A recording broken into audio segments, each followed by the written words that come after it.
आचार्य जी प्रणाम। आचार्य जी, मैं बिहार से आता हूँ।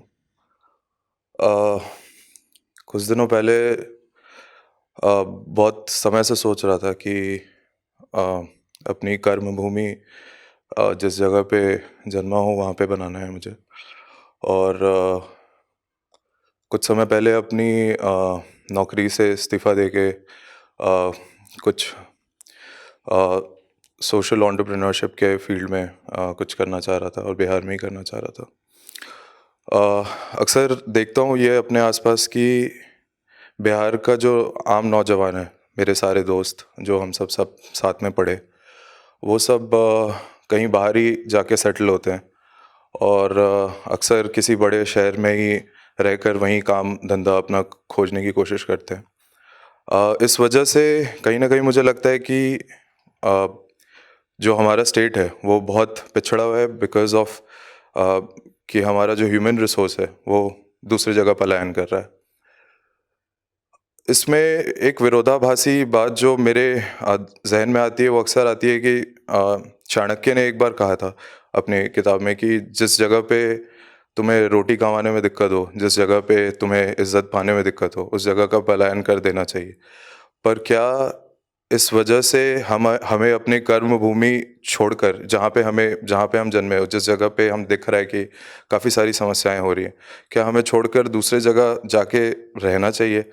और क्या इस वजह से मुझे लगता है, मुझे पर्सनली फील होता है कि जब मैं दूसरी जगह काम करता हूँ तो इस वजह से कहीं ना कहीं एक ग्लानि तो आती थी कि वो छोड़ के आ रहे, उसके साथ साथ एक आइडेंटिटी क्राइसिस भी आती थी। तो आचार्य जी, इस पे आप कुछ कहिए एक बार। देखो, चाणक्य नीतिकार थे, आध्यात्मिक गुरु नहीं थे। तो नीति के तौर पर जो उन्होंने बोला बिल्कुल ठीक बोला। नीति समझते हो, पॉलिसी कह लो या स्ट्रेटजी कह लो, बिल्कुल ठीक बोला कि जहाँ तुमको रोटी नहीं मिल रही वहाँ रह के करोगे क्या? तुम्हारा और पतन होगा, क्योंकि रोटी मिल नहीं रही तो रोटी कमाने के लिए तुम और कोई घटिया काम करोगे, नीचे ही गिरते जाओगे। इससे अच्छा किसी बेहतर जगह चले जाओ जहाँ कम से कम कोई जलील काम करके तो रोटी ना कमानी पड़े। ठीक बात है, बिल्कुल। ये बात साधारण लोगों के लिए कही गई है, क्योंकि नीतियाँ साधारण लोगों को ही चाहिए। नीतियाँ साधारण लोगों को ही चाहिए। नीति का मतलब एक तरह का दिशा निर्देश होता है, समझ रहे हो? आध्यात्मिक आदमी पर नीतियां नहीं लागू होती। वो कई बार नीतियों से बिल्कुल उल्टा चलता है, वो प्रवाह के विरुद्ध चलता है। आम आदमी पानी की तरह होता है, ऊंचाई से निचाई की ओर आएगा।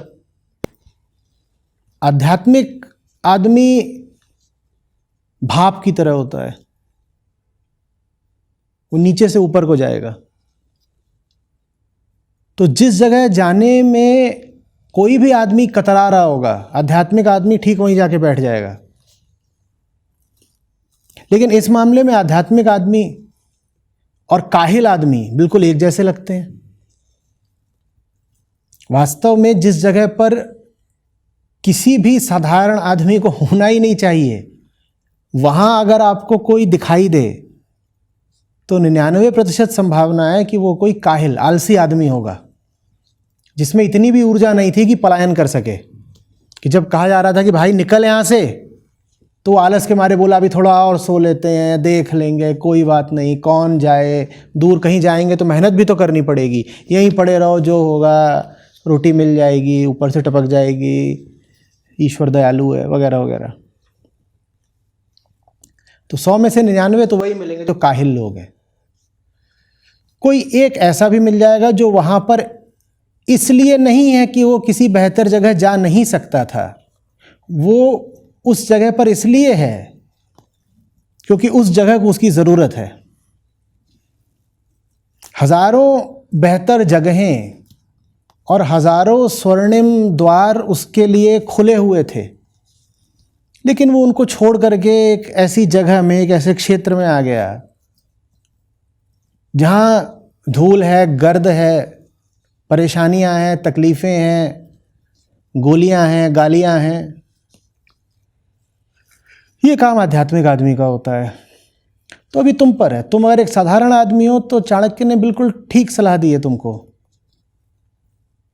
काहे ऐसी जगह पर लौट रहे हो जहां पर अभी भी कानून व्यवस्था कुछ विशेष अच्छी नहीं है, जहां आर्थिक अवसर नहीं है, जहां शिक्षा है, जहां पर संस्कृति का भी बहुत हद तक पतन हो गया है, लोक संस्कृति का। क्यों वहां लौट रहे हो? चाणक्य ने बिल्कुल ठीक कहा है। लेकिन अगर आध्यात्मिक सूरमा हो तुम, अगर आत्मिक जाबाजी है तुम में, और सिर्फ तभी अगर है तो ही, जबरदस्ती सूरमा मत बनने लग जाना। अगर वाकई तुम में एक आध्यात्मिक निर्भीकता आ गई है तो फिर तुम जाओ ऐसी जगहों पर जहां कोई जाना नहीं चाहता। तब तुम्हारी जिम्मेदारी है, जाओ वहां पर, तकलीफें झेलो, हौसला दिखाओ, लड़ाइयां लड़ो और उस जगह को बदल कर दिखाओ। चाणक्य की सलाह व्यवहारिक है और ज्यादातर लोगों के लिए बहुत उपयोगी है। उन्होंने जो कुछ भी कहा है सब उपयोगी है साधारण लोगों के लिए। लेकिन अगर साधारण से ऊपर उठना है, अगर जीवन को पूरी तरह से जीना है, तो अर्थशास्त्र और नीतिशास्त्र से तुम्हारा काम नहीं चलेगा। फिर तुमको धर्मशास्त्र चाहिए।